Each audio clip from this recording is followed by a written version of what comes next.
Now, without further ado, I would like to introduce this evening's moderator, Professor James Daza.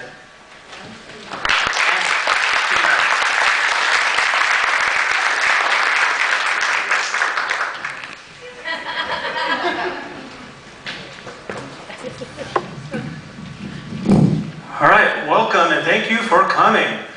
Oxnard College welcomes you, as well as 350 Ventura County Climate Hub. We're so pleased that you're here tonight. Tonight is an important night for you to connect with each other, with environmental groups, and learn about, not just about climate change, but how it's going to affect us locally. So, education is fundamental to democracy. You all agree, right? Yeah. You better say it. You're in church now for that. Right? So, yeah, definitely. And democracy is how we collectively make decisions, right? Yeah. Is that right? Yeah. Boy, we're in trouble, aren't we? Right? And all kinds of climate issues and controversies and lack of leadership. So it's up to the people to bring that leadership. So what I want you to do is get a little more comfortable with each other. You're a little bit spread out. If you're standing back there, come on, fill in. Because we're going to do a fist bump. Yeah. So you know a fist bump, right? You kind of do that with somebody next to you. Don't hit too hard. All right, go ahead and do that. Find someone, because you're a community. This doesn't take community. You have to move around, do a little bump there. Now, fist bumps are good because it's kind of like, I want to make contact with you, but not too much. Right? All right, the next thing I want you to do is a little bit stronger. It's a handshake, and look someone in the eye and say, man, we got to do something about the earth. Do a handshake now. It's a little more personal, right? All right.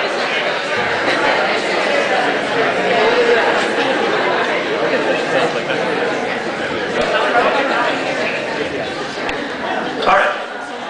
I was going to do a hug, but we'll stop there right there. We'll stop there. Where's the changer? Where's the changer? Where'd he go? All right, so people want to help communities. You want to do stuff. You want to work with people. One way you can do that is work in the environmental field. So I'm proud to announce, first time publicly, is Oxnard College is offering a degree in environmental science resource management. Yeah. For that AST degree, it's an Air Associates of Science for transfer. You can go to CSU, Channel Islands, or any other university. So watch that. We have information at some of the tables out here for the environmental science program. As you can see up there, there's little careers you can do with environmental science. So you can make a career out of that as well. All right, so at this point, I'm going to introduce our co-moderator. It's Kitty Merrill. She's an Oxnard resident and environmental activist. Kitty was voted Ventura County Reporter's Local Hero of 2016. So happy to have her. 4 years after founding the local chapter of 350.org, which is 350 Ventura County Climate Hub, she has taken an active role. She's helped put together the program today with others. And it's really brought a lot of the community into the community college, which is what we want. If you're not a student here, give yourselves a pat on the back for coming out to Oxnard College. All right, fist bump yourself if you want. All right, there's Kitty. Shouldn't we do a fist bump? Welcome, everyone. Good to see you. Thank you, Jim. Thank you, Rob. Thanks to Oxnard College for all their support in bringing this event here. I'm happy to welcome everyone here tonight on behalf of 350 Ventura County Climate Hub. There are some thank yous in order. First, our own Cindy Peister. She's the lead organizer of this event. She's probably running around, but she deserves your applause.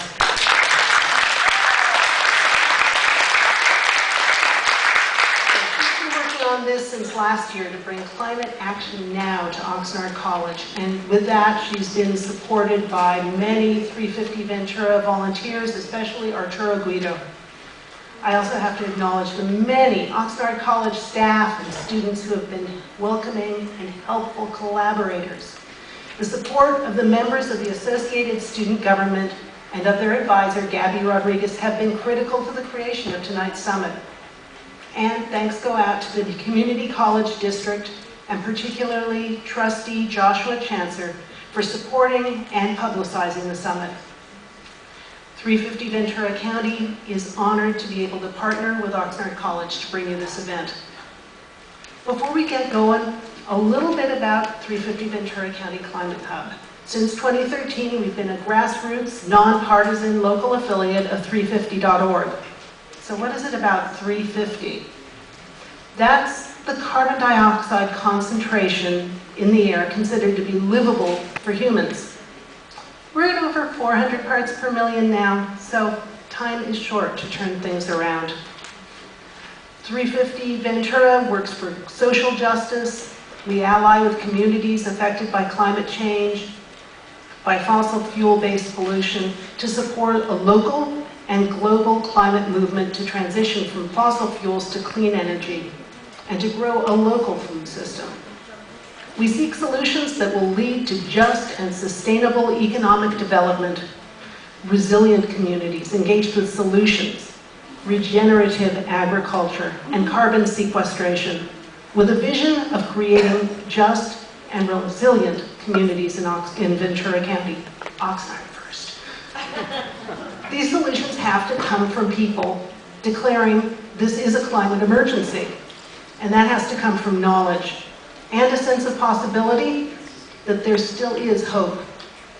These presentations should help give you both knowledge and hope, and then in our workshops, a way to put it into action. These will be in the conference center next door, offered in English, Spanish, or bilingually, along with some fabulous refreshments. Extra bonus.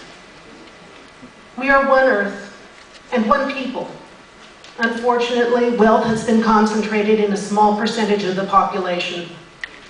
Most of the pollution occurs in disadvantaged communities of color. We're here to talk about changing that. We have a lot of work to do. It starts with understanding the truth about our situation.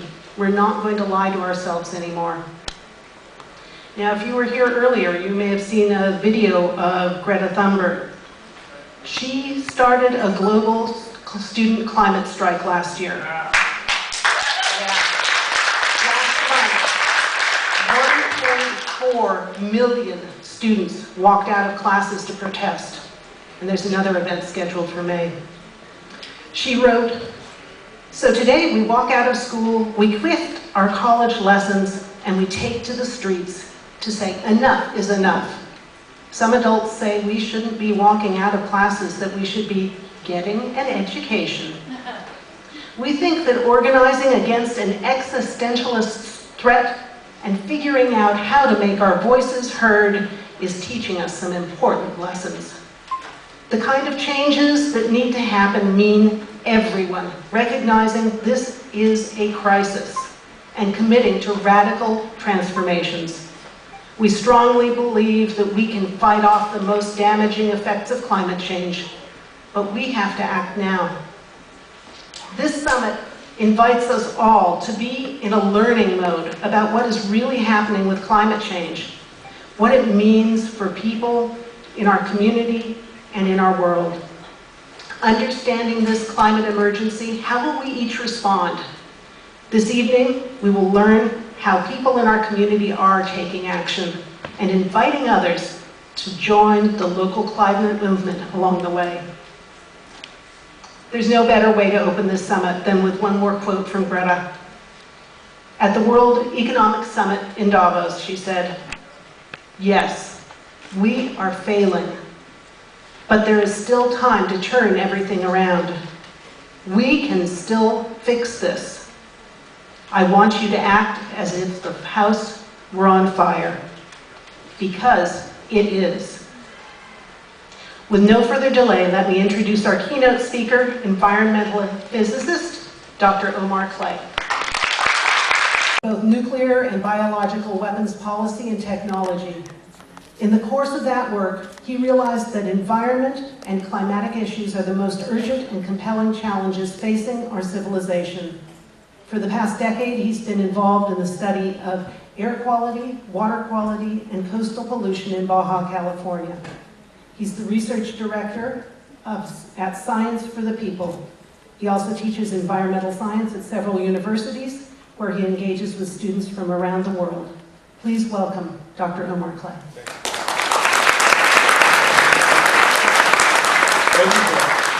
Thank you.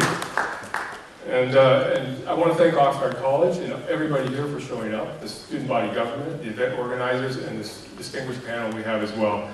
And with that, I want to start by reminding us all that we are actually space travelers. That's right, we're space travelers, and we share what has got to be the coolest spaceship ever, planet Earth. Right now, we're spinning at about 1,000 miles an hour. We're accelerated into orbit around our sun by about 67,000 miles an hour. And one of the really cool features of our spaceship is it is almost entirely solar powered. And that includes the life support on our ship. It's almost entirely solar powered as well. The other very cool thing about life support on Spaceship Earth is it is entirely self-contained. That means we don't have any resupply ships on this planet. We have what we have, and we have to make use of it basically forever. So to give you a sense of how that works, think about how you energize yourself. You know, you've eaten today, maybe you ate meat, maybe you ate vegetables or fruit, but no matter what you ate, the energy for that food ultimately came from the sun and was absorbed by plants in the process of photosynthesis and came up the food chain to you. And when we think about that a little bit more deeply, we realize that that's actually how life support on our planet works. Our life support system is itself a living entity. The water and the air and the oxygen, the habitable and relatively stable climate, the arable land, the food and the energy that we depend on for survival is all a product of the great ecosystems of our planet. The big forests, the ocean biome, the grasslands. And if we look into that a little bit more scientifically, for instance, let's consider the water cycle, how we get fresh water. Water vapor enters our atmosphere in one of two ways. It either transpires directly off of the leaves of plant life, or it is evaporated off of surface water bodies that have been warmed by the solar energy of the sun. And once that water vapor enters the atmosphere, it moves around, it cools, it condenses, and it may precipitate out as rain or snow. And if it precipitates on a landmass, it may infiltrate and percolate into the soil and replenish our underground water reservoirs known as aquifers. And this is actually the key issue to bring away from the water cycle when we think about it today, is not only is it solar powered, but that water is reused and recycled repeatedly. In fact, that's actually how everything on our planet has worked up until humankind. And so you can see there's a number of really important ecological cycles. I've just put a few of them up here for you to get a sense of. But like the water cycle, we depend on these cycles. These are the underpinnings of our life support system. And today we're going to spend a little bit of time talking about the carbon cycle. Because the carbon cycle is not only critically important to clean air and oxygen and food, but it's also fundamental to understanding our climate system on the planet today. So before we leave these life support systems and start addressing climate change directly, I want to point out, and this is what this diagram is trying to illustrate, is that the life support services on our planet are very much interconnected with one another. Because the ecosystems really serve as the basis of our life support system, that means our clean air and our fresh water and our habitable climate are very much interconnected. If you pull on one thread, you end up pulling on them all. And I want to indicate to you how that works a little bit. So if you direct your attention to the lower left-hand graph here, you see two things. In black, you see the human population growth. And since 1900, there's about 5 times more of us than there was in 1900. In the last 50 years, our population has about doubled. In the bar graph, you see water consumption. It's gone up even more than our human population. We're using about 8 times more water today than we did in 1900. And if you look on the lower left, you can see energy consumption. And energy consumption, of course, has gone up quite a bit since 1900 as well. It's actually gone up by about 10 times. And the thing I really want to point out about these things is that they're very much interlinked. So when you use water, you use energy.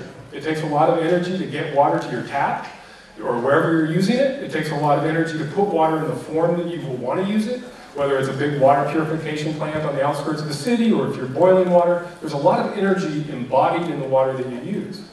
Conversely, and perhaps more surprisingly, there's a lot of water embodied in the energy that you use. And that may not make sense at first, but the truth is that, for instance, in the United States, about 40% of our power grid is still being powered by coal-fired power plants. Well, to get that coal out of the ground, or the gas, or the oil, whatever fossil fuel we're combusting, requires a lot of water, and it tends to pollute a lot of water as well. So when you're using energy, you're using water. When you're using water, you're using energy. And when you think about these things, you might go, well, geez, how is energy associated with clean air, for instance? Well, when you burn fossil fuels, you produce a lot of air pollution. In fact, we produce so much air pollution on our planet today that the World Health Organization now estimates that 93% of the children on our planet are going to have some health impacts due to air pollution. So this is a major issue. In fact, when you kind of take a reflect on these three graphs, you realize, wow, you know, we're using all this energy, we're using all this food, we're polluting our water, we're polluting our air. What are we doing to those ecosystems that are the basis of our clean air and our clean water? How are we impacting them? And if you look at the upper left, you can see, again, two graphs. One in purple is the human population growth, but the one I want to point out is green is the extinction rate on our planet. So today, species are going extinct about 17 times faster than they were in 1900. So we've had a real tremendous impact on our global ecosystem and on the life support system of our planet. And because everything is so interconnected, it's important to kind of put this in the backdrop as we talk about climate change today. But let's talk about climate change. First question is the planet warming. In this audience, that may seem like a foolish question, but let's go ahead and address it anyway. We have about 160 years of direct measurements of temperature on our planet. The 10 hottest years in record have been all in the last 30 years. So that's climate change, that's global warming. Unfortunately, the 5 hottest years on record are the last 5 years. So the planet is warming at an increasing rate. This should concern everybody. Here are those 160 years of direct temperature measurements on our planet. And if this graph looks a little weird, it's because there's actually 6 different sets of measurements here from 6 independent organizations, scientific organizations around the world. So if anybody tells you that there's a controversy about climate change, well, this is what the scientific controversy looks like. This is the level of disagreement among scientists about global warming. And it's not a whole lot. But to get a better sense of how the planet is warming, we really need to understand the geographical variations. So here you can see that the northern hemisphere is heated up a lot more than the rest of the planet. In fact, today there are regions of the northern hemisphere that have already heated up by 4 degrees Fahrenheit. So that's a real fever in human terms. And unfortunately, this fever is not going away. You can also see in this graph a couple blue areas where it looks like the climate is actually cooled a little bit. That's probably ice melt off of the tip of Greenland and Antarctica there. The other thing I want to point out about this map is that you'll notice that surface temperatures on the land masses have increased a little bit more than surface temperatures on the ocean.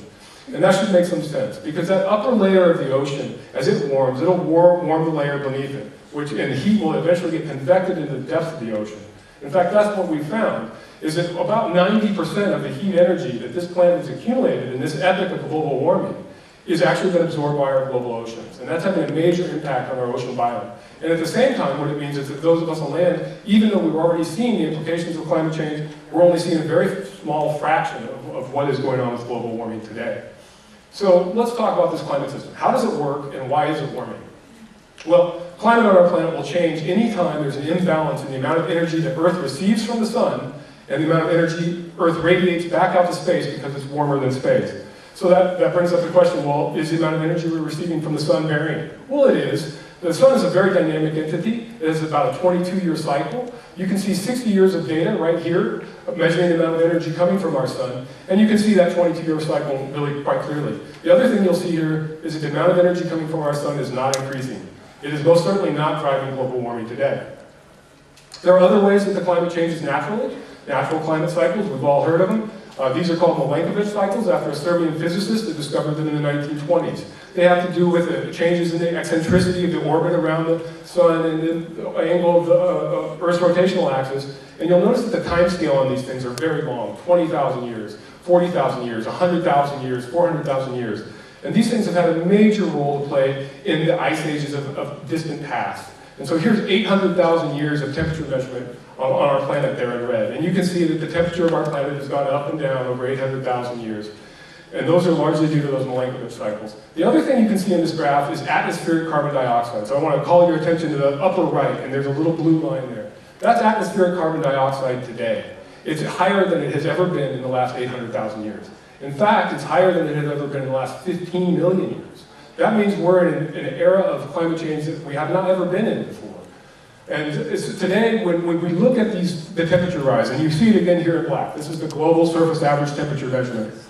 And we can't account for that if we only look at natural cycles. So if you look in green, you can see what it is that the natural factors in our climate would do for a temperature on Earth. And when we put in the human factors, you see in blue that we can't actually account for the temperature increase. So what are these human factors? How are we causing climate change?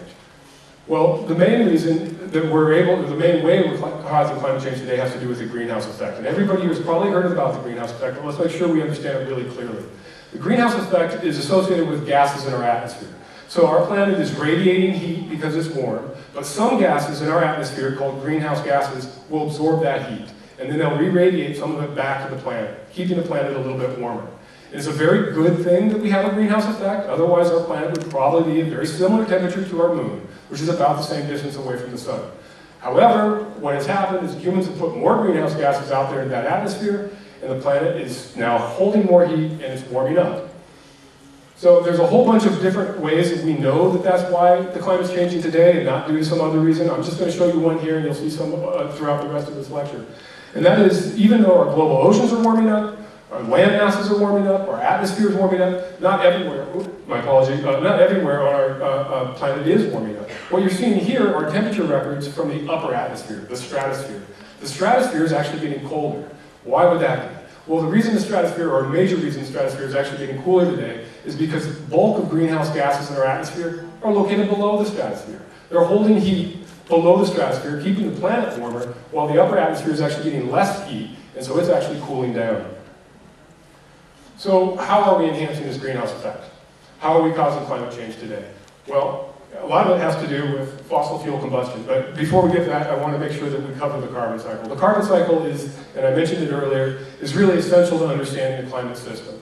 In the natural carbon cycle, the best way to talk about it is probably to start with plants. Plants photosynthesize, they absorb energy from the sun, and then they take carbon dioxide from the atmosphere and water from their roots and form very high energy molecules called carbohydrates, which animals like ourselves can eat.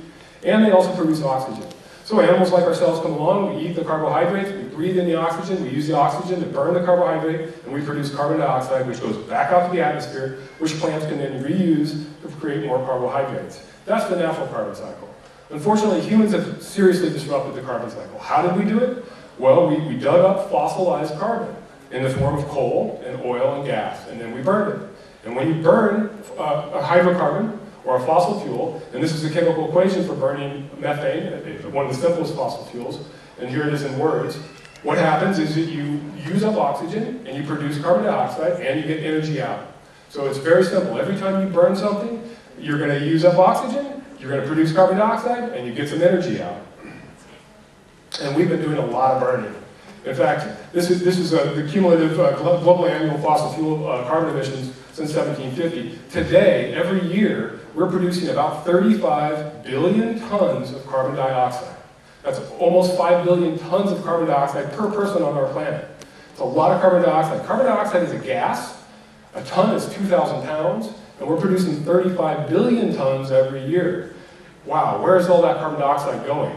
Well, one place it's going is it's accumulating in our global atmosphere. So this is 60 years of direct measurements of atmospheric carbon dioxide in our global atmosphere. And you can see that every year, carbon dioxide levels are going up.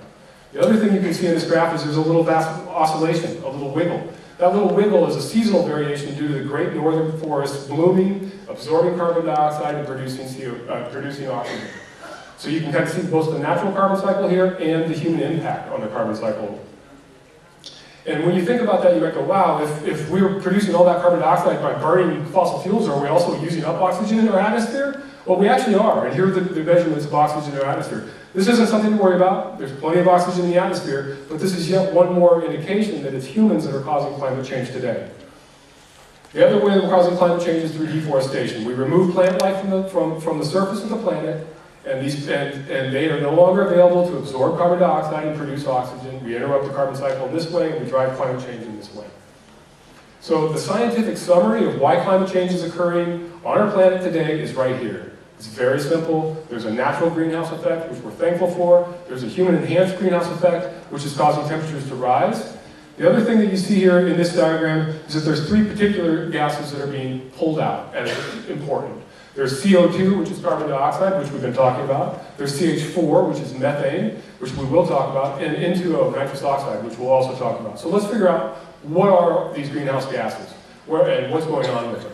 Well, this set of graphs is actually very powerful. You already saw atmospheric carbon dioxide levels going up, so you're not going to be surprised in the upper left when you see 50 years of atmospheric carbon dioxide going up. Unfortunately, on the upper right, you're going to see that nitrous oxide has been going up for the last 50 years in our global atmosphere as well. And in the lower left, you're going to see that methane levels have also gone up for the last 50 years in our global atmosphere. In the lower right, now that's a confusing looking graph there. What are CFCs? CFCs are chlorofluorocarbons. They're a very powerful greenhouse gas. And I should mention that chlorofluorocarbons, along with nitrous oxide and with methane, are more potent greenhouse gases on a molecule per molecule basis than is CO2. But carbon dioxide remains the most important greenhouse gas because we produce so much of it. There's something else you might notice that's kind of weird about that lower right-hand graph, and that is those gases, the concentrations aren't going up in our atmosphere anymore. Well, what's going on? Well, what happened is in the 1980s, political leaders around the world took the scientific community seriously about the fact we were destroying our ozone layer by emitting chlorofluorocarbons into our atmosphere. They passed an international treaty called the Montreal Protocol, if you follow us, and we no longer put chlorofluorocarbons in our atmosphere. That is something that we should applaud for. And I guess before we do though, let's look at this other aspect of this. So we got three things in front of us in this graph. One, we are radically changing the chemical composition of our global atmosphere. This should be very alarming for everybody. Two, when we behave responsibly, we can manage our emissions. We don't have to do this. And by the way, we did this without any serious economic impact whatsoever. And three, once we do manage our emissions, these gases don't disappear. Those chlorofluorocarbons are still in the atmosphere. It's going to take thousands, tens of thousands, and actually in some cases hundreds of thousands of years for some of these gases to purge naturally from the atmosphere. So this should really lend a sense of urgency about addressing our emissions as soon as possible. So how do we address those emissions? In order to know how to address greenhouse gas emissions, we need to know how we produce them. You guys already know how we produce carbon dioxide. It's through fossil fuel combustion. That's largely due to vehicles, fossil fuel burning engines, but it's also due to our electrical power grid, which is often fueled by fossil fuel power plants. But nitrous oxide is something altogether different. It's almost entirely the result of agriculture. And that's because nitrogen is a very important fertilizer for plants. So when we produce nitrogen fertilizer and when we apply nitrogen fertilizer, we end up polluting both the land, the water, and the atmosphere with nitrogen. And that's the main reason for nitrous oxide in our atmosphere today. The other reason is actually related to fossil fuel combustion again. Whenever you burn something in our atmosphere, if you light something up, you're actually going to, our atmosphere is mostly nitrogen gas. So if you burn something in our atmosphere, you're going to end up burning some of that nitrogen gas. And if you burn some of that nitrogen gas, you're going to produce some nitrous oxide. So those are the reasons for nitrous oxide. What about methane? Well, methane is also partly associated with fossil fuels. In this case, it's associated with the mining of fossil fuels, the fracking, and the other ways we have of extracting fossil fuels from our planet. When we do that, we often inadvertently release methane to the atmosphere. Sometimes the fossil fuel industry actually does it intentionally because they're aiming for a more lucrative fossil fuel, for instance, oil. And the other major way that we're creating methane on the planet today has to do with our taste for beef. Beef is so popular that the cattle industry is really a large industry now. And there's so many cows on our planet, and cows, like other ungulates, will produce methane in their natural digestive processes. So there's a lot of methane entering the atmosphere due to our taste for beef. Finally, it's also dumps, landfills, where we throw our trash and as it biodegrades, it produces methane. So those are the primary ways that we produce methane. But these aren't the only ways that we have of conceptualizing where greenhouse gases come from. In particular, there's some real environmental justice issues associated with this. Estimates suggest that the wealthiest 10% of people on our planet are producing about 50% of the greenhouse gases related to lifestyle choices. And the poorest 50% of people on our planet are only producing 10% of those greenhouse gases. So there's a real environmental justice right away having to do with wealth. Of course, the flip side of this coin is the poorest populations that are going to be least able to protect themselves and are currently least able to protect themselves from the many implications and impacts that climate change is going to have on our lives. In a national level, it's people from Canada, from America, from Australia, from Saudi Arabia and Qatar that produce more carbon dioxide per person than any people else on the planet. So it's these people actually that have the most opportunity to reduce their carbon emissions, probably with the least impact on their lifestyle. When you look historically, the United States is by far the world's leader in the production of carbon dioxide gases. And but that has kind of changed recently, and that's because in the early 2000s, China brought a bunch of coal-fired power plants into operation. And when they did that, their emissions profile jumped, it skyrocketed, as you can see here, and now on an annual basis, China's actually producing quite a bit more CO2 than the United States. So you know now why we're having climate change, how we're driving it, and what's the source of it, but why is this a problem? I mean, we just had a cold winter. Why is climate change an issue? Well, you already saw that the oceans are absorbing the vast bulk of the heat energy that has been accumulated by our planet. But unfortunately, that's not the only thing the oceans have absorbed. As we've increased the carbon dioxide levels in our atmosphere, that means more carbon dioxide has dissolved in surface water bodies like the oceans, and when it does that, it forms carbonic acid.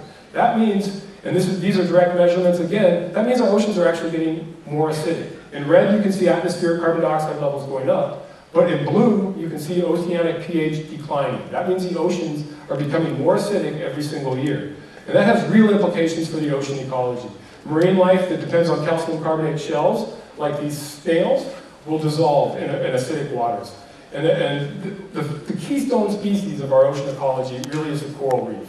Coral reef provides this immense range of habitat to an extraordinary amount of biodiversity in ocean ecosystems. Unfortunately, coral reefs are very, very sensitive, both to acidic waters and to warming waters. And so here, the Australian Great Barrier Reef, this is an image taken from the Catlin Sea View Survey, before and after. We're seeing the coral reefs dying. Same survey, now off of American Samoa. Again, you see that the coral reef are dying. In fact, when you look around the planet, coral reef are dying all over the place. This is an ecological tragedy of epic proportions, and yet another reason for urgency in our addressing climate change. Of course, it's not the only way we're impacting ecosystems through climate. On land, those organisms that can move away from the increase in temperature and move to cooler areas, possibly more northwards or higher up in the mountaintop, are doing so. We see that in Europe. We see it in the United States. We see it around the world. In fact, actually, entire ecosystems are shifting their location because we're increasing the temperature. And so this is something we're already seeing. This is something we expect to see more of in the future. NASA is actually now estimating that without serious climate mitigation efforts, we're going to see by 2100, 40% of our land-based ecosystems undergo a complete transformation. A complete transformation means moving from a forest to a grassland, or a grassland to a desert. So this is by 2100, it's a projection, but nonetheless this is a serious reason for concern, and should have us all thinking about how we can do something about climate change. So that gives you a sense of how we're impacting the ecosystems that are really the heart of our life support systems on this planet. But what about just some of the direct cycle, some of these ecological cycles that we talked about? Are we impacting them directly? Well, let's consider the water cycle, for instance, as a way to just delve into that issue. We've got a warmer planet. That means we have warmer surface water. That means increased rates of evaporation. But we also have a warmer atmosphere. That means less cooling, less condensation, and therefore altered patterns of precipitation. And then we also have a warmer land surface, which means increased evaporation, less snowpack, less ice, less permanently frozen soils. And you already saw that the ocean is absorbing the bulk of the heat energy in this planet. And one of the implications of that is that the ocean water is expanding. Water expands as it gets warmer, and that means sea level is rising around the world. This is a global average sea level rise over the last century. And that means a lot of coastal communities are going to be at risk. Certainly around the United States, certainly here in California, we're already seeing these things. Estimates suggest that California will lose up to 2/3 of its beach by 2100 if we don't seriously mitigate climate and try to work at coastal erosion control as well. What I really want to address with the water cycle is these altered patterns of precipitation. That sounds ominous, and it really is. We already are seeing that precipitation patterns are changing around the world. Over the last century, a whole bunch of areas on land have gotten drier. And unfortunately, the projections indicate that that's exactly what we're going to see in the future as well. So this is a projection, this here isn't data, but nonetheless, the indications are that the continental United States, much of South America, Africa, Australia, Europe, and a big part of Southeast Asia are all going to be much drier by 2100. And even though we're getting less overall rain, less precipitation, the rain that we are getting is in fewer events. So we're getting heavier rainstorms, but less rain on average. And that's actually just not optimal for wildlife. It's not optimal for agriculture. It drives things like flooding, which we're also seeing increasing rates in already. It drives coastal erosion. So these things have major economic impacts. Beyond that, we're already seeing the loss of snowpack around the world. This is just the northern hemisphere snowpack over the last century. You can see that it's declining rather steadily. Here in the western U.S., some regions have already seen an 80% reduction in snowpack. Now, some communities depend on snow melt during the drier season for water supply, so this is going to impact the way we use water. In fact, what it's really doing regionally is that we're depleting our global aquifers. So aquifers are these underground water bodies. We've been depleting them for some time. We've been pulling more water out of them than gets recharged for natural precipitation. But as precipitation rates decline globally, our aquifers are going to be depleted even more rapidly. So we're already seeing that. And as you might imagine, this is going to have a major impact on agriculture. So this now, again, is a projection. This is only 2050, though, and you can see in this projection that many areas around the world are going to see up to already a 50% decline in agricultural productivity just in the next 30 years. So this is a major impact of humanity, not just for our economy, but for people's livelihood around the world. Now, I should also point out there are a couple areas of the world that are actually going to see possible increases in agricultural productivity, mostly in Canada, Northern Europe, and Northern Russia, and that's largely due to probably the increase in growing season as temperatures warm around the planet. Finally, let's look at this loss of ice and snowpack. We're seeing a loss of ice in both poles. We're seeing a loss of ice in Greenland. We're seeing a loss of ice in Antarctica. We're seeing a loss of sea ice in the Arctic Sea. And most people have probably heard about this, we're going to probably lose the polar bear except for some zoos because of the loss of Arctic sea ice. That is a tragedy, but it's not an isolated tragedy. So let's just talk about that for a minute. Anytime you hit an ecosystem, you have a whole cascade that follows. For instance, if you lose Arctic sea ice, well, you lose the algae that grows on the bottom of the Arctic sea ice. You lose the zooplankton that feeds on that algae. You lose the cod, the other organisms that feed on that zooplankton. You lose some of the seals that feed on that cod, and then you lose the polar bear. And that's kind of how ecosystems work. They're very much, all the life forms are very much interconnected. And so this is yet one more reason for us to be very urgent in our addressing climate change and cautious about the way we impact ecosystems generally. That's not the only implication associated with the loss of ice and glaciers. We're actually changing the color of our planet. As these glaciers melt, the planet is becoming darker. So you think about it, glaciers actually reflect about 90% of the solar radiation that's incident on them, back out to space, effectively kind of cooling the planet a little bit. As temperatures warm and the glaciers melt, then land is bared, or the sea surface underneath it is bare, and those surfaces will absorb about 70% of the energy incident on them, accelerating the rate of global warming. So this is a global warming-induced change that itself drives global warming. It's called a climate feedback. And unfortunately, it's not the only climate feedback. There's actually a whole bunch of them. I don't have time to talk to you about them today, but the point is that these are very dangerous because they have the possibility of spinning out of control. Yet another reason for us to act with urgency and caution in impacting our climate system. So let's talk about a couple climate changes you guys are probably more familiar with because they happen here on land. We're seeing extreme temperature and weather events, increased rates of heat waves, droughts, and wildfires. The wildfire season is getting longer. Unfortunately, this is something we're very familiar with in Southern California region. This obviously hurts not just the economy and the ecology of our area, but it pollutes the air and is hopefully one of the most tangible reasons for people to really address climate change sooner rather than later in this area. So how do we do that? How do we confront climate change? Well, I want to point out, I didn't talk about all the implications of climate change, but all of the implications of climate change do depend on how hot this planet gets. And there is opportunity for us to intervene. So we want to keep the planetary temperature as low as possible, and in order to do that, we have to cut our greenhouse gas emissions as soon as possible.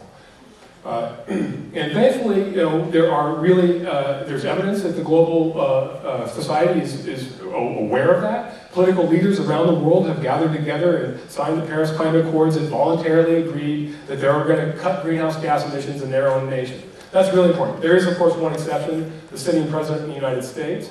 So one of the things that we really need is politicians at every level that understand the importance of climate change, at every level.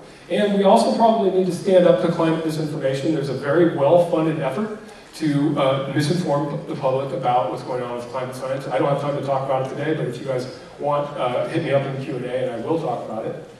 So in order to address climate change today, we must live within the capacity of our life support system on this spaceship.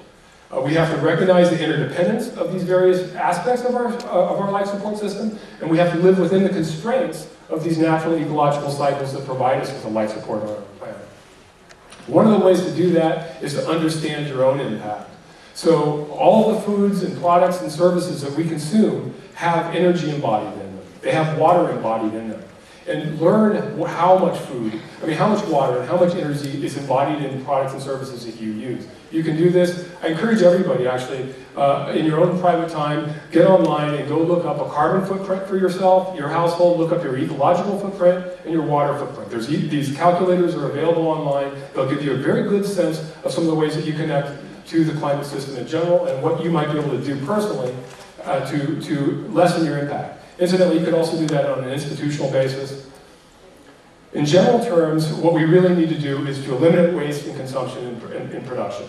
So the Europeans are actually really leading the way in this today. They're moving away from a linear economy where you go to the natural world, you chunk out a bunch of resources, you craft some product out of it, you use it, and then you throw it away, to a circular economy where you use some natural resources, but basically your products are designed from the very beginning to be reused and recycled. Actually, the Americans are not completely lost on this. This is the Department of Energy here on the lower right. That's a life cycle analysis there. The idea, again, is the product must be designed with its entire life cycle in mind.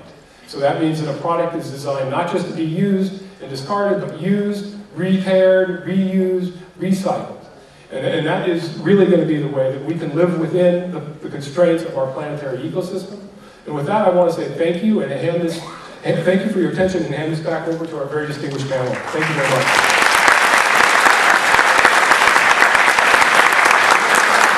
Thank you very much, Dr. French. Next, we're going to get a chance to hear from somebody who has been a climate champion in our community for a long time. Carmen Ramirez, Oxnard's Mayor Pro Tem, is a public interest attorney who graduated from Loyola School of Law in 1974 and has had a distinguished career. Her dedication to the city is clear. Never having missed an Oxnard City Council meeting in 8 years. Wow. 9 years, okay. She is now serving out her third 4-year term in that capacity and is now a candidate for the Ventura County Board of Supervisors. She was named Woman of the Year for the 35th Assembly District in 2003 by Assemblywoman Hannah Beth Jackson, and in 2009 as Senator Fran Pavley's Woman of the Year for California Senate District 23. Throughout the decades, she has been a leader ensuring a deep and abiding concern for Oxnard youth, the financial viability of our city, its environmental, and its climate change readiness. Carmen.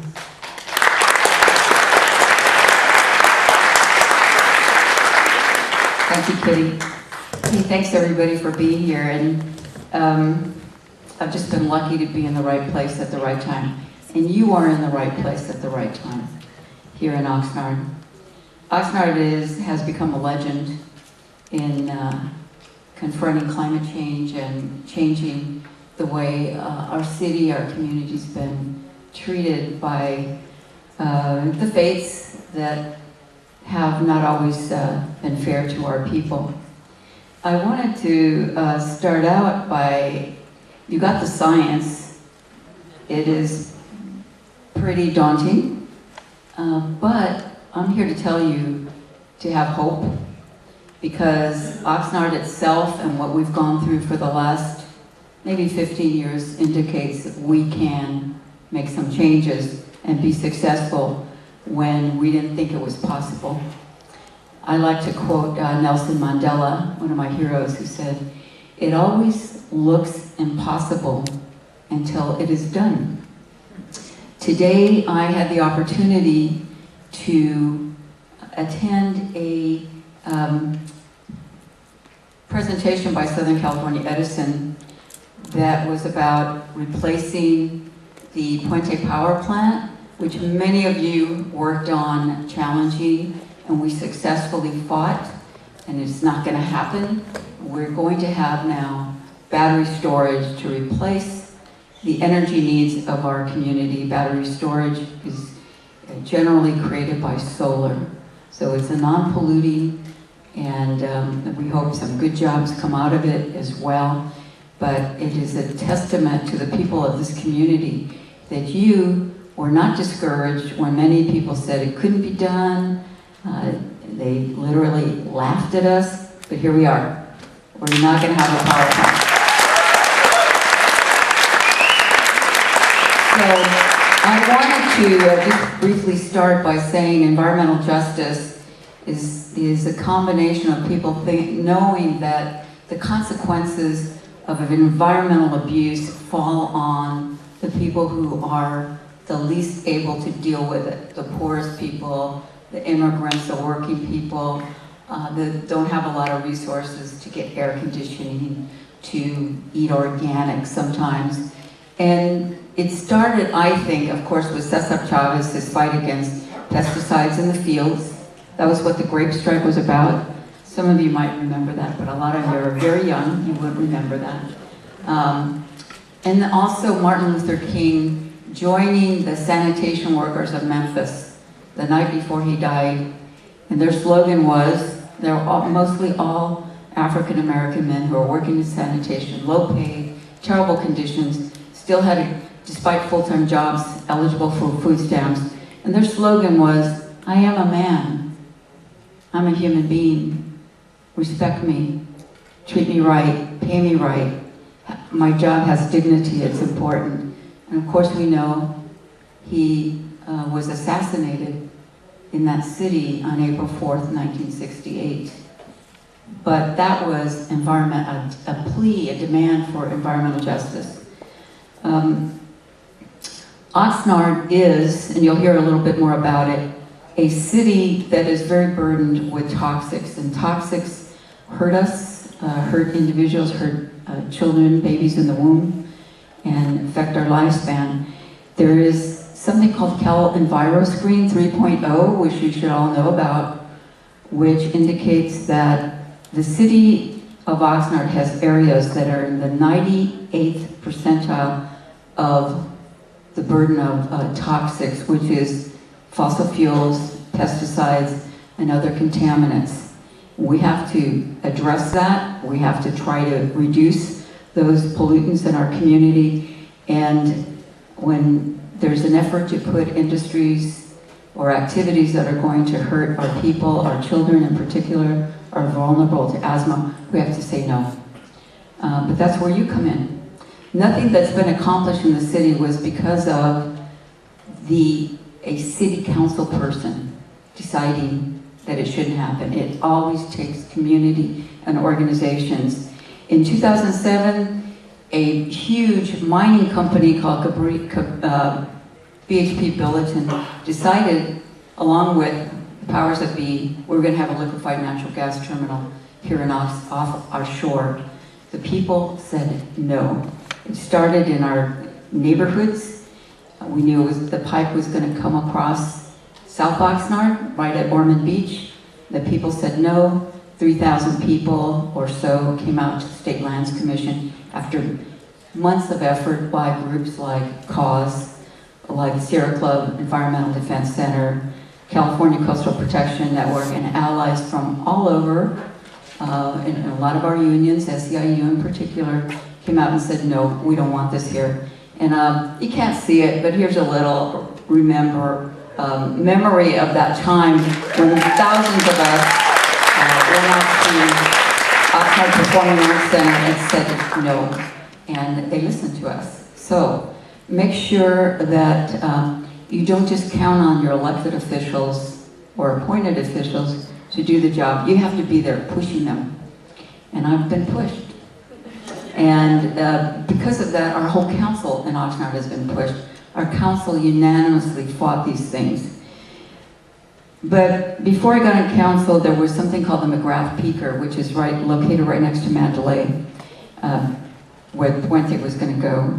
We tried, the city and the community tried to stop it, but at that point the actual director of the Coastal Commission, where we went for a hearing, said environmental justice is not a concern in siting of a power plant.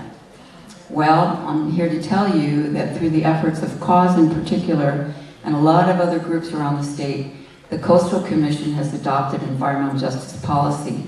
They're going to be here in Oxnard at our chambers to hold their meetings in a couple of weeks. I think next week. I invite you to come and thank them for that. More details to follow. So, community efforts count. You know, today at this meeting of Southern California Edison, a lot of people were there talking about how do we develop solar, wind, geothermal.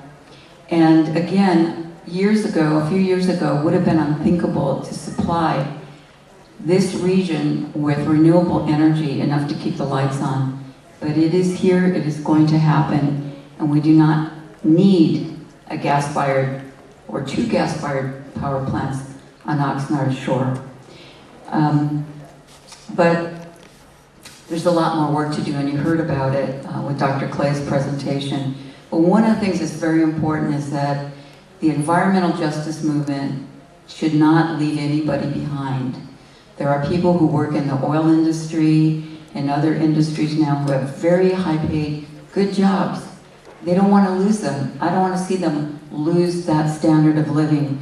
We have to find a way to transition to the new economy where there will be jobs, there will be good, there will be labor rights, there will be project labor agreements, but needs everybody to push for that and not just go for the cheapest kind of product. We have to demand accountability from our leaders locally and certainly statewide and nationally. California's been a leader on a lot of these efforts, and I think it's going to continue to be a leader, but only with the public support and only by getting people who feel the urgency that we need to do these things, some hard things, but we have to do it for our future. We have to do it for our children and their descendants. I always say, we're the ancestors.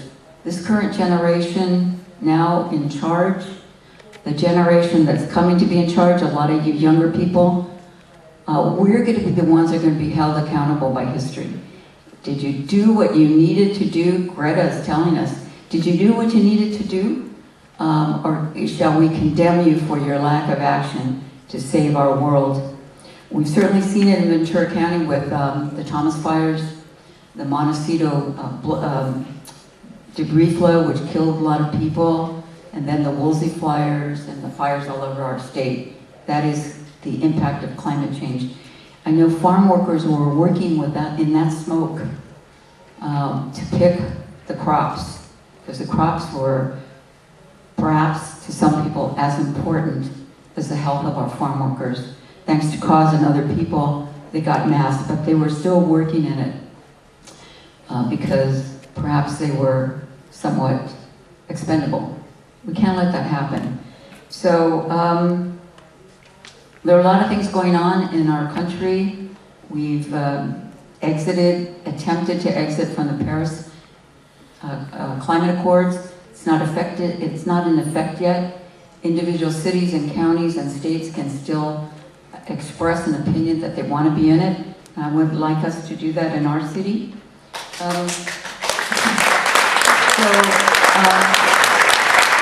Don't be afraid. Don't be afraid. Don't be paralyzed. We've shown that we can do a lot of things in Oxnard. There's a lot more work to do. You're going to hear from a lot of people working on very important issues. So don't crawl into the fetal position and think that we can't do anything. Sí se puede. We can do it.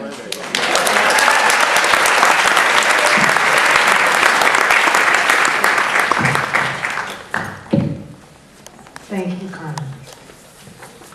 Always a pleasure. Next, we will hear from Adam Vega. He holds a degree in political science from Cal State University Channel Islands. He has worked in rainwater harvesting, regenerative agriculture, permaculture, solar technologies, and promotion of community-supported agriculture. He is the founder and creator of Ventura County Coalition Advocation for Pesticide Safety, also known as VC-CAPS. Currently, his biggest concern is to ban the pesticide chlorpyrifos, which is being used in local strawberry, cabbage, and citrus fields to the extreme detriment of the health of local populations, especially children and farm workers. Adam.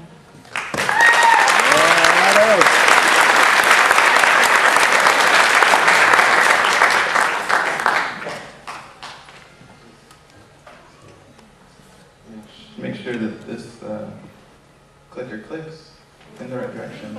All right, there we go. Party people, how we doing? All right, there we go. So really quickly, just to piggyback on some of the things that Carmen mentioned, you know, the title of this is Climate Action Now, and Dr. Omar Clay did a very, very, very good job showing, you know, where it's affecting, in the skies, in the oceans, in our aquifers, but in essence, where climate change is happening is right here, you know, in the streets, in the fields, you know, where we see the fracking taking place, and we got to change it. Really quickly, because I have 5 minutes, we're going to try this in 5 minutes. They like to say that, you know, we inherit the earth from our ancestors, but truly we're borrowing it from our children. So that's kind of, you know, a way we need to think of kind of moving forward in terms of making this right.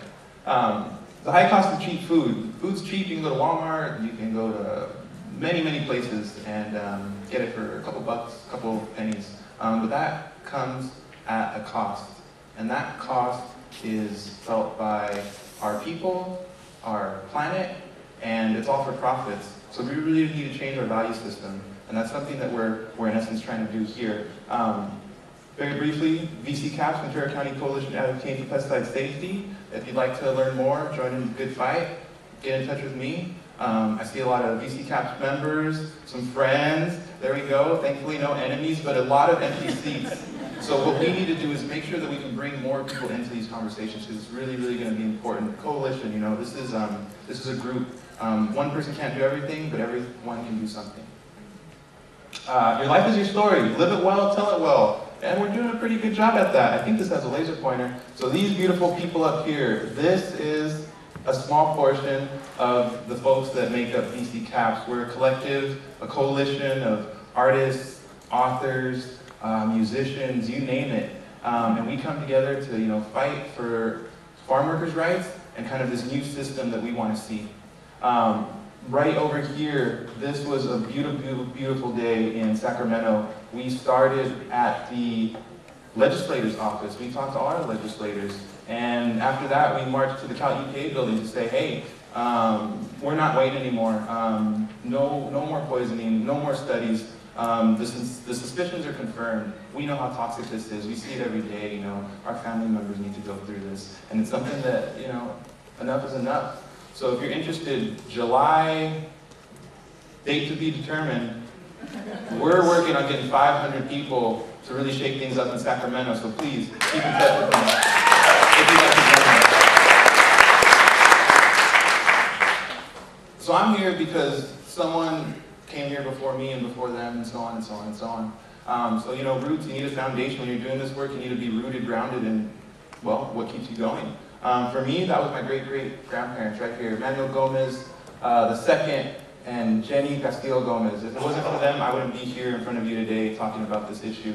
They were born in LA, so they saw, LA was supposed to be the agricultural mecca of the world. That's since changed. It's been industrialized, and I fear that potentially the same thing can happen here to Ventura County. We don't want that. We love our agriculture. They came here to Ventura County in the 20s, and my great-great-grandpa, as did I, went to Oxnard High School. He had to drop out to go work in the fields during the Great Depression. Times were tough, but he did have a very, very great understanding of what farming's like and how we can work with nature rather than against it. What are we talking about? You know, every good story has a who, what, where, when, why, sometimes a how. The pesticides, you know, what are they for? They decide, you know, that's to kill. They're designed to kill. German scientist Gerhard Schrader in the 30s, he was playing around like a mad scientist does, figured out that these compounds he was making, hey, they're really good at killing stuff. They kill everything. This is some of the nastiest kind of pesticides that we're using. It's a class called organophosphates. We use this very heavily in Ventura County. Gerhard Schrader, this is the G series, so Tavin gas, sarin gas. Any of you guys that play Call of Duty and all that, crazy stuff, this is real. This is poison. We're using it today in our fields. We need to step away from that. The Nazis put this guy in charge of developing organophosphates. We're still using these things here today in the county, which we shouldn't be. So we're fighting to get one really, really bad actor. The only reason I'm talking to you about this right now is because it was one of the many environmental protections that Donald Trump and Scott Pruitt have rolled back. Had it not been for that, we wouldn't be using any chlorpyrifos. Most recent studies show we use 26,000 pounds of this stuff here in Ventura County. So what's going on? So here's the list of the top 10 agricultural counties. This is what they're producing: grapes, almonds, pistachios, milk. A lot of this stuff really water intensive, and most of you know that the food that's grown here isn't for us, it's exported. Dr. Omar Clay was talking about that. We're not only exporting food, we're exporting the water in this food and poisons. So it's not staying here. We're going off and, we're spreading the love. We're sharing this all over the world. And we need to kind of scale that back. Time is ticking, so I'm going to try to go through the 3 more W's. The WHERE, sacrifice zones, cow virus screen, check it out. It's a really, really great tool. So what we see, usually the redder the better, not in this case, not in this case. The Central Valley, and here we are, Ventura, Santa Barbara County. You can see dark red, that 90th percentile. Last time they did one of these studies of states, 2014, what did they find? Oh, Latino children, brown, young kids are twice as likely to be in areas with some of the highest use of the most hazardous pesticides. This is something that shouldn't be happening, but it is. Ventura County, hey, #1, but for using close to 900,000 pounds of pesticides. We gotta change that, guys. Our neighbors to the north, Santa Barbara County clocks in at #3, Monterey County, not doing too good either. So, why is this happening? They did a quick study, some really great, brilliant people at UCLA put together this report, Governance on the Ground, and what did they find? Well, they found that people weren't doing their job. That's the State Department of Pesticide Regulation and the current, the ex-agricultural commissioner. He didn't want to meet with us. We scared him away. He went to Monterey County. So where do we see Monterey County top 2? Business as usual. He left.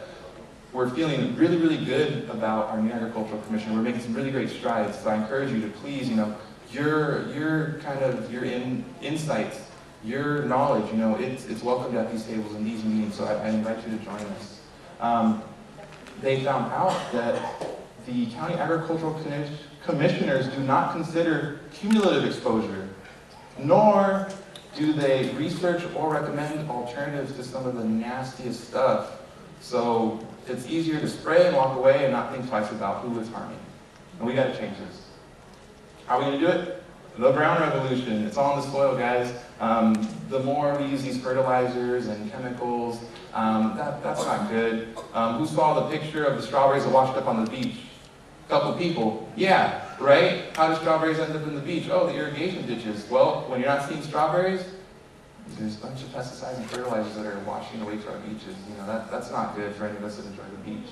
So agroecological practices, we need to work with nature, these complex systems.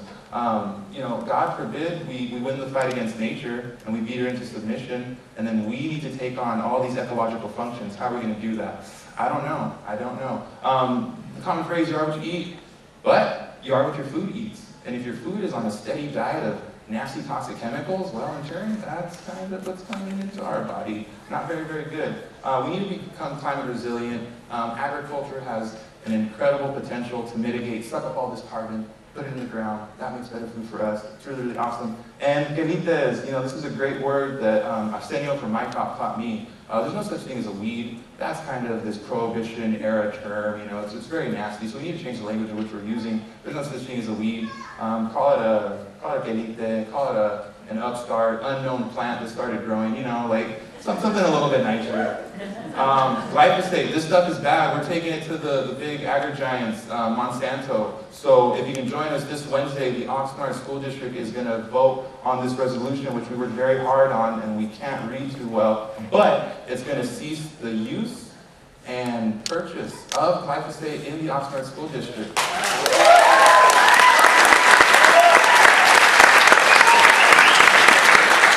the town has already voted unanimously to do this kind of follow the same steps, do the research. So please continue this fight with us. Pass this resolution. We can share this. This is a plug and play model. We want to give, we want to share. It's not meant to stay in this room. So know your farmer. I'm also a board member with the Abundant Table. It's a 5-acre community-supported agricultural farm off of Central. So instead of going to Harley-Davidson, make 2 rights. Check out the farm. Come pick some strawberries.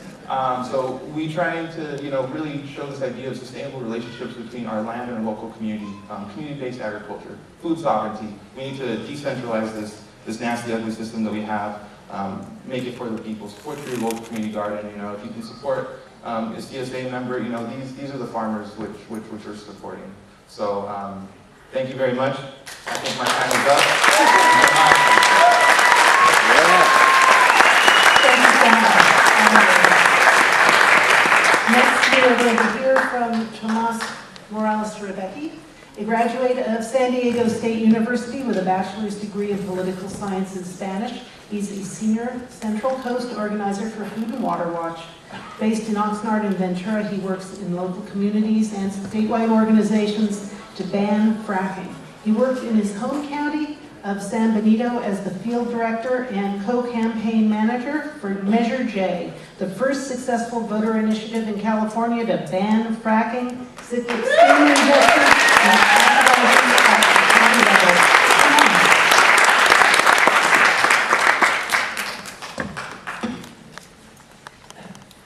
Thank you, Kitty, and thank you everybody for putting this great event together.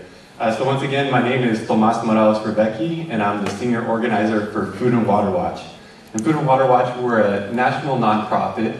Our mission is to champion healthy food and clean water for all. We stand up to corporations that put profits before people and advocate for a democracy that's truly representative and protects our environment.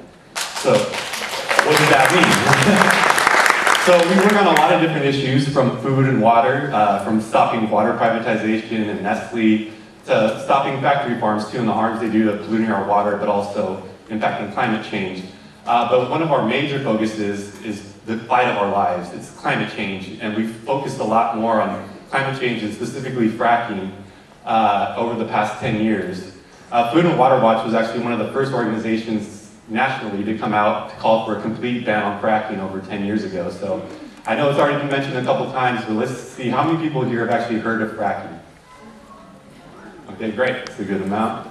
How many of you have heard about cyclic steam injection? Oh wow, we've got a pretty educated crowd. And how about acidizing? So these are all 3 forms of extreme extraction. Basically, all of our easy to get oil has been used up. Typical oil well, you drill a hole into the well, drill a hole into the ground, like a straw, the oil comes up, the real light, easy to get, clean or crude they call it. So all those reserves are gone. So the majority of oil and gas, especially here in Ventura County, is tight oil. It's oil and gas that's trapped inside rocks, or it's trapped inside tar sands, which is as thick as peanut butter. So it takes a heavy amount of pressure, energy, water, and chemicals, many that we don't even know what they're using to break apart these formations and free up this oil and gas. So it takes a lot of energy just to free it up in the first place, and it creates a lot of pollution along the way. Air pollution, water pollution. It can also cause earthquakes. So there's so many reasons why we should be transitioning away from these techniques, that this is taking us in the complete opposite direction. And unfortunately, here in the US, it's been sold to us as a bridge fuel. It's cleaner than coal, so we should use natural gas instead. But actually, recent studies are showing that when you add up all the emissions that come out when you drill a well, when you pipe it to power plants like here in Oxnard, it actually is worse than coal. Methane, like Dr. Omar Clay was talking about, is actually 80% worse of a greenhouse gas than carbon dioxide. So this bridge fuel is taking us in the complete opposite direction. It's a bridge fuel to nowhere. And actually, the U.S. is poised to export more oil and gas this year than Saudi Arabia. So the other argument has been, we got to drill for it here so we don't import it from other countries that hate us. But we're now exporting large amounts of oil and gas, especially the oil and gas that's produced here in Ventura County, which is a lot more the dirtier carbon intensive oil, so we can't even burn it here in California because we have low carbon fuel standards. So here's a map of all the oil drilling that has happened in the past. The green is the current active oil wells. This is Ventura on the west side by where I live. This is Oxnard, as we see. There's a lot of active, plugged, and the pink wells are actually wells that have been fracked. We have over 3,000 active wells here in the county of Ventura. Over 300 of them have been fracked, but cyclic steam injection is actually the method that's more preferred to get a lot of this tighter, dirtier oil out of the ground. So my brief time, there's a lot of different projects, and you can come talk to us later at our workshop, and we can talk more about a lot of the projects that we're fighting locally. But this is a project that's very relevant to you all because it's the Cabrillo oil field. We're within 2 miles of the Cabrillo oil field. This oil field is going after, like I said, some of the dirtiest, most polluting oil. And an oil company, Renaissance Petroleum, wants to drill up to 35 new oil wells within 1,600 feet of a community right here. There's hundreds of people that live in this area, but also, just like everyone's been mentioning, Cal Enviroscreen has labeled this area as a disadvantaged community because they have large sources of pollution. There's strawberry fields to the left, to the right, and there's lots of current oil and gas wells. So this is not the place we should be drilling for. It's not the time we should be drilling for it. So thankfully, Seafrog, another great local organization that I sit on the board of too, and Food and Water Watch, we combined forces and are appealing these wells that they've been approved. And we're going to be having a hearing before the Board of Supervisors at the end of July. They just gave us the date this week. It's going to be July 23rd. And we'll be fighting before the County Board of Supervisors to make sure that they don't approve these wells. I see I already ran out of time. I can't get through all my stuff. But yes, please join us at the workshop afterwards so we can talk more about these projects. But I'm going to quickly go through a couple of my slides to get to.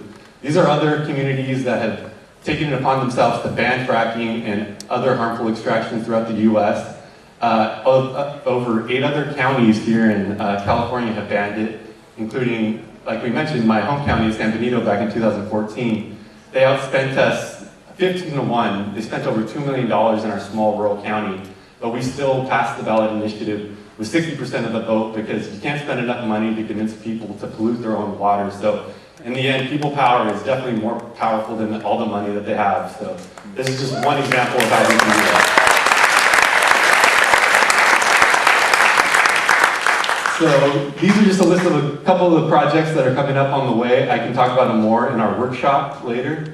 But other ways to get involved, please sign our petitions outside, get on our mailing list. We can let you know when there's important meetings, important hearings to make sure that we stop this expansion and pollution of our resources in our community. You can volunteer to sign up to canvass. We've canvassed all the homes closest to these projects to make sure they're aware of it, get them to sign petitions, getting them to speak at the hearings, so we're always going to be doing canvassing. Oh, what's the next slide? And then you can follow us on Twitter, Facebook, and Instagram too, or text this too, and you'll be opted in to get text messages too, because that's the best way to communicate these days. All right, thank you all.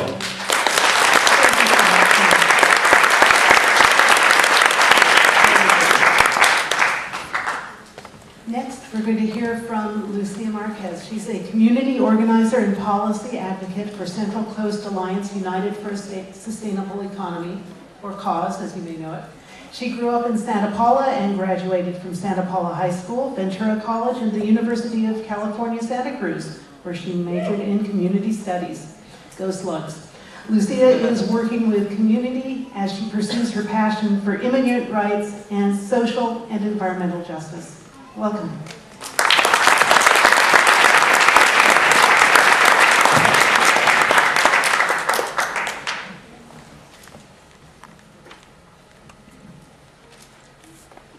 Good evening, everyone. So my voice has been going in and out all day, so please bear with me.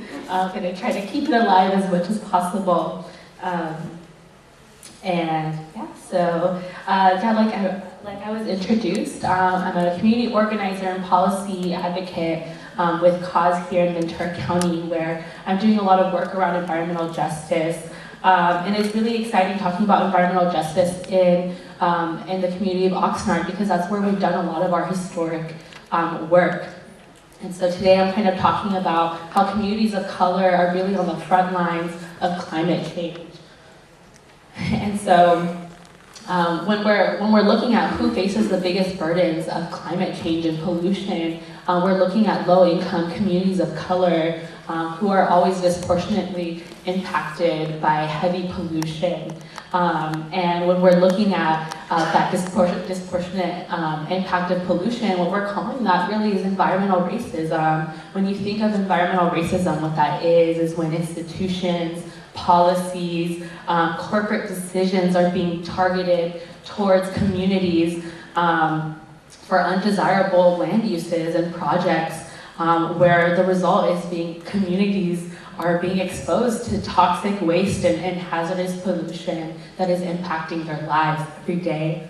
And so when we see environmental racism, where we're seeing that happen is in communities that are typically referred to as disadvantaged communities. We've heard that term referred to by many of the speakers today. And so when we think of disadvantaged communities, we have one here in Ventura County. We have actually many, but South Oxnard is actually one of the most vulnerable disadvantaged communities in our county. And if you think about why, well, South Oxnard has a coastline of 3 power plants on the coast of its beaches. We have 2 naval bases, we have 1 deep water port, we have a sewage plant, we have several formal landfills, and old dumping sites, including 1 EPA Superfund toxic waste site.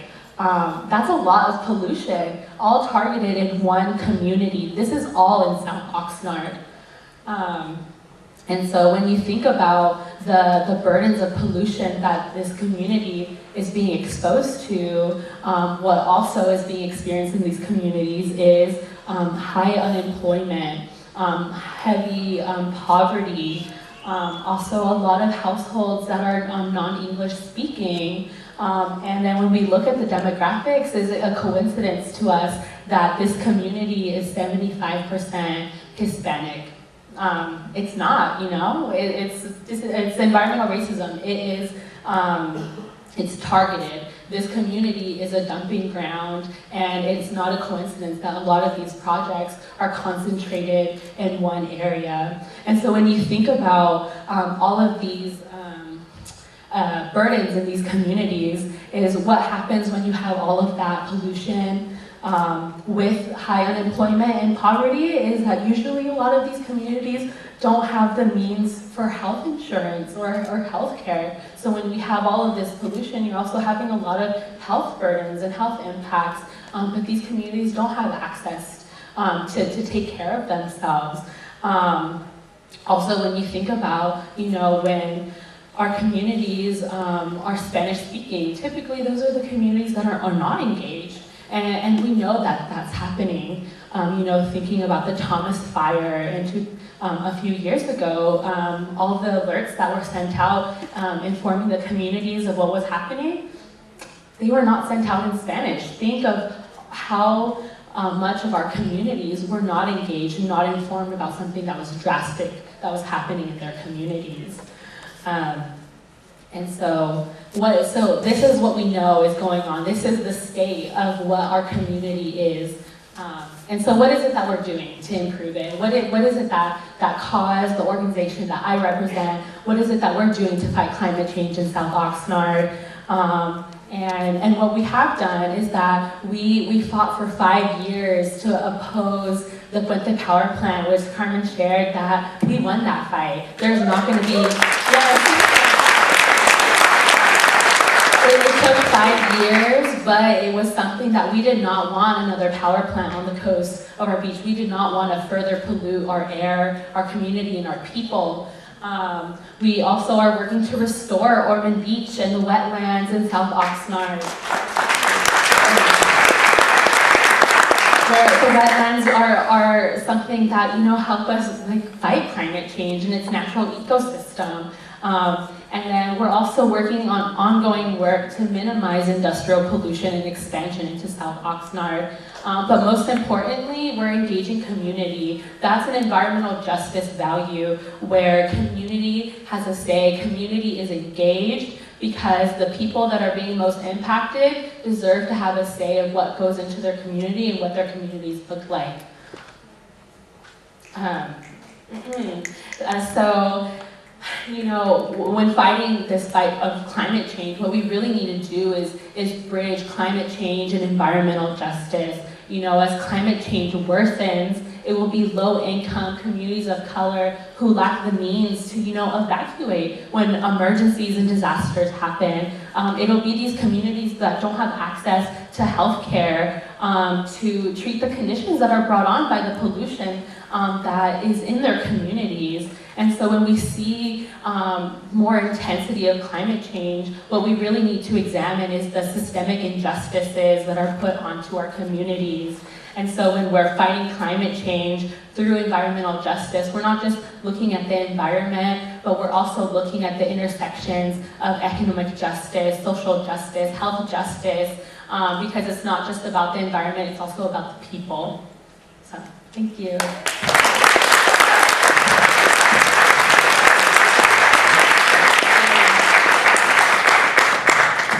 Thank you, Lucia. Our final speaker will be Jim Danza. He's an assistant professor of geography and environmental sciences. If he looks familiar, it's because he introduced you at the beginning of this evening. He's a certified urban planner, active in the environmental community, and for over 25 years, he's sought restoration of local water resources, such as the Los Angeles River and our own Santa Clara River. And he is also chair of the nonprofit Friends of the Santa Clara River. Jim.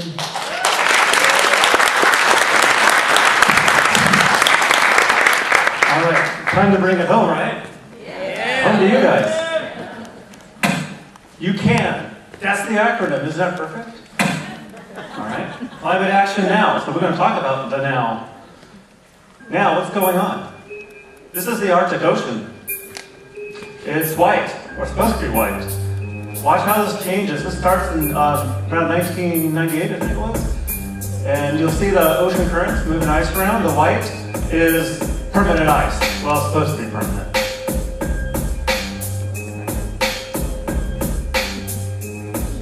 Year 2006. The gray areas is summer ice that comes and goes. All right, get to the point where I start to cry.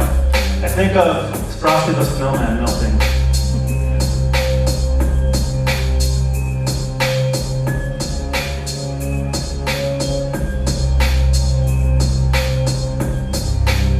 So that's a 2016 minimum, and it's even worse now. Before, after. Yes, the color of the planet is changing. Heat waves kill more people than any other kind of weather event. Forget hurricanes, tornadoes, it's heat waves. Europe has had tens of thousands of people die in heat waves in recent times. Famous heat waves in the United States was in Chicago. So it affects more people than you realize. Imagine to live in the tropics. Yes, it is getting warmer.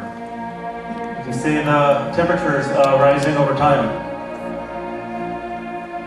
This is 1880 to 2011. This is sea level rise. The sea is already rising. These are millimeters, so it's small amounts. It's adding up to about 9 inches since 1800s. Trouble is, the end of the graph gets steeper. Accelerating rate of rising is what that means. This is a graph that shows for Miami Beach. Right in here, you'll see where we're at right now. It's just starting to happen, but they're already getting flooding when it's not raining. This is seawater coming in through storm drains backwards onto the city streets. Because of this, they're spending $1 billion to raise city streets. That's the plan. They don't want to move. They love their lifestyle. So impact on you, changing weather patterns. This is data I pulled from the National Weather Service. This is temperatures locally in coastal California. Now some of it is due to just cities. Cities generate heat, smog traps heat, but you can see that it's rising locally. It's at your imagination if you live in Camarillo or inland. You never needed that air conditioning before, but now you do. Or is it a trend that's actually steepening? Maybe that's more of the line of trajectory. So what's your impact on you? Energy costs. Health impacts. Precipitation trends were covered earlier. We're drying out here in the west.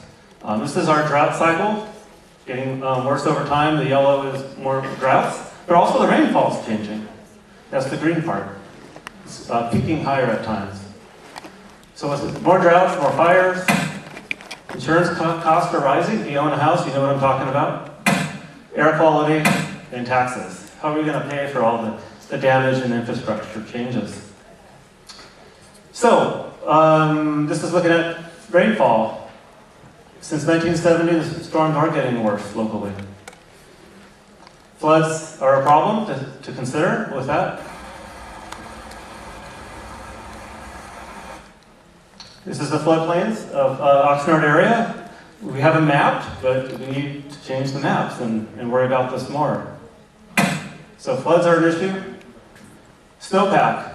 The Sierra Nevada snow back here in recent times. This is a projection. We're losing our snowpack. That's where our drinking water and farm water comes from, is the snow melt. So higher food prices. The last drought, food prices went up 10%. Just in the previous drought. I don't know which one. The most recent one. Right? Coastal erosion. Where did the beach go? Now this is the intermediate scenario of sea level rise for this area. You'll recognize Port Hueneme there, and we're over here in South Oxnard. So this is year 2040. 1 foot of sea rise is predicted. Not too far away, is it? And what you're seeing here is areas that would be inundated if the sea can get into here. May not. If the beach gets breached, then it would come in.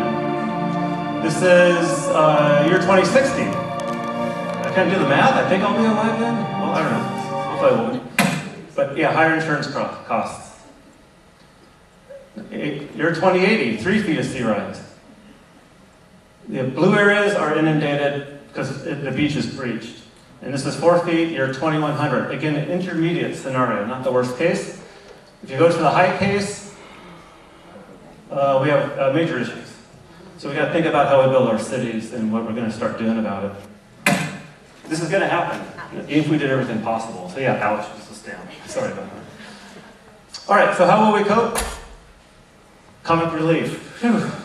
That was getting scary there. Professor's plan, give up, move out, but where, he won't say. I guess I have a secret plan. Action, how do I get people to take action? We could hypnotize, maybe. Stare into the circle. Take action, take action. All right, Dave.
Put it in your iPhone right now. All right, so what can you do? Lights at home. They use electricity generated mostly from natural gas right now. Go shopping to buy solar panels only though. All right, don't drive too much. All right, cooling and heating, you know what to do. Shop too much, don't use it as medication, go buy solar panels. All right, eat healthy, you already got that message. So it's up to you, demand action from political leaders. You've got a great one here. Work on the other ones. All right, correspond with public agencies. Get involved in what's going on. Participate. You got all the nonprofits out here. All right, drive less. Help the earth in some way. Even on campus, this is our native plant garden. Give an applause to ASG with their idea. We've got a garden going out here. Capture stormwater.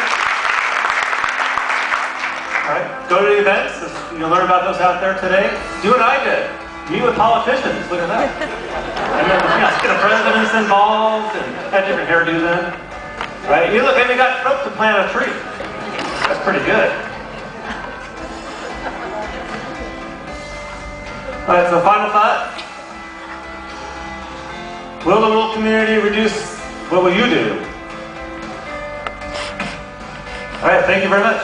Don't forget to come back. All right, so we're going to open it up to questions next. All right, so Kitty's going to come around with a microphone. We can only take about 2 questions, I think, because we're a little bit late on time. Katie, we'll open it up to the... Thank you very much. So I was looking up Wikipedia about individual actions we can take on climate change, and I was glad that you put something up there on the screen that showed some individual actions we could take, but all of these seem like very low impact, and what it says in Wikipedia is the biggest impact we can have is reducing our family size and reducing the number of children we can have, and I wondered what comments you have on that and what action you're taking towards that. Great. Dr. Clay, you want to... That's a true statement, I guess. I don't have any children, and I have chosen not to.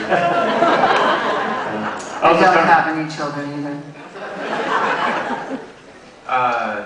If y'all like to read, like books, there's a really good book by Paul Hawken, Drawdown, and family planning is part of that. So. I'll add to that though. That better economy means fewer children are born. As we help bring up the rest of the world economically, fewer births occur. Absolutely, and that comment Adam Vega made, Drawdown is also on a website, and they've got a list of 50 things you can do to help save the Can I just add to this, Kitty? Reproductive rights are very important for women all over the world.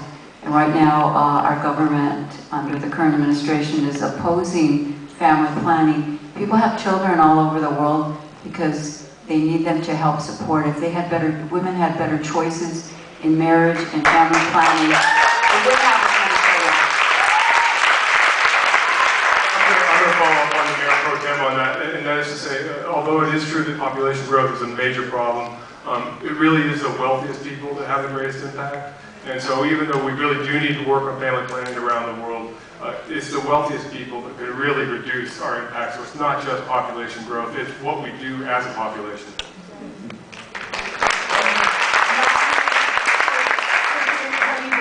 Limited amount of time for questions because we want to be able to get you into workshops. We're going to take one more question. I was going to say birth control. Absolutely. Okay. Any other questions? I think we had one announcement from ASG. They want you to know they've got fabulous terrariums that are being available, and here's the person who will tell you more about fabulous terrariums and how you can get a hold of one. Ricky! So an appreciation of the environment and the fact that we're here, which means we're alive, so that's always a good thing, right? And not just human life, but also animal life. Life in general, plant life. Thank you so much. We put, in behalf of the Chemistry Club, we put a big 20-gallon terrarium, which we're raffling at $5 a ticket, or 3 tickets for $10. And every $250 that we get, the Lockyer College Foundation matches a scholarship for the students, which means more education, more money for those that need the help. And that's right here on the side. And also Women in STEM. There's a great... So in regards to Women in STEM and all STEM students here at Oxnard College, we're also doing a workshop where we're basically recycling any type of plastics or cans that we have found, and we're planting succulents in them. So we'll be at the same table with Chemistry Club, so you guys can find us there, and any donations obviously are going to go to students as well. So you guys are all welcome to come and join. Thank you so much. All right, I'm going to tell you what we're going to do, then we'll do a wrap-up. So next door we have workshops. It's by table, there's different environmental groups. More than the ones you've seen up here. There's like over 10, right? So, so you go in there, you get to meet and greet and find out what they do, maybe sign up for something and hear their pitch, interact with them. That goes until 8 o'clock. There's fruit cups or something going on in there, so if you're hungry, it'll help out. So let me do the thank yous. So number one, ASG. They signed up to make this happen. So thank the students that made it happen. Right. The environmental community came out tonight. You guys are here. Awesome. And 350 BC Climate Hub with Kitty and Cindy and everybody. Thank you. And a big round of applause for our panel. All right.